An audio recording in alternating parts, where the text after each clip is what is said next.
ముఖ్యమంత్రిగా ఉన్నప్పుడు తలకాయ కింద కాళ్ళు పైన తపస్సు చేసిన ఈ ఆర్టీసీని గవర్నమెంట్ లో విలీనం కుదరదు అన్న వ్యక్తే 2 మెట్లు దిగొచ్చి తలకాయ పైనే ఉంటది, కాళ్ళు కిందనే ఉంటాయి, ఈ ఆర్టీసీని మాత్రం గవర్నమెంట్ లో కలుపుతామని 90% వరకు తీసుకొచ్చిన మాట వాస్తవా కాదా తెలుసుకోవాల్సిన అవసరం ఉంది.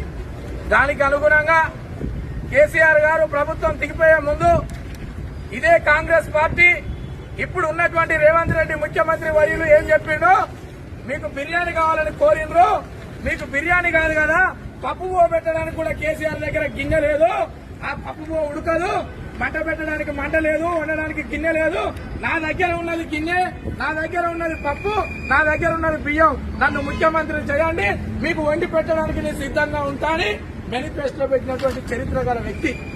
ఆ మేనిఫెస్టోలో పెట్టినాక ఏమైంది, నేను ఇయాలనే సంసారం చేసినా, ఇయాలనే గద్దెనెక్కినా, నేను చదువుకోవడానికి కొంత టైం కావాలన్నాడు. చదువుకోవడానికి 3 సంవత్సరాలు సమయం ఇచ్చింది ఇవాళ మెజార్టీ చేసి మనమంతా కలిసి సమయం ఇచ్చినాం. ఎమ్మెల్యేలను గెలిపించినాం, ఎంపీలను గెలిపించినాం. నిన్న కాక మొన్న మున్సిపల్ ఎలక్షన్ లో కూడా ఈ ఆర్టీసీ బిడ్డలు నిన్ను నమ్మిన కనుకనే, ఈ ఆర్టీసీ బిడ్డలు ఇంకా నిన్ను నమ్ముతున్నారు కనుకనే మీ వాళ్ళను మెజార్టీగా గెలిపించి మీకు పట్టం కట్టింది. అయినా మీరు కుర్చీల కొరకు చూస్తా ఉన్నారు. ఈ కడుపు కాలిన కార్మికుల సమస్యల్ని పరిష్కరించమని అడుగుతా ఉన్నాం.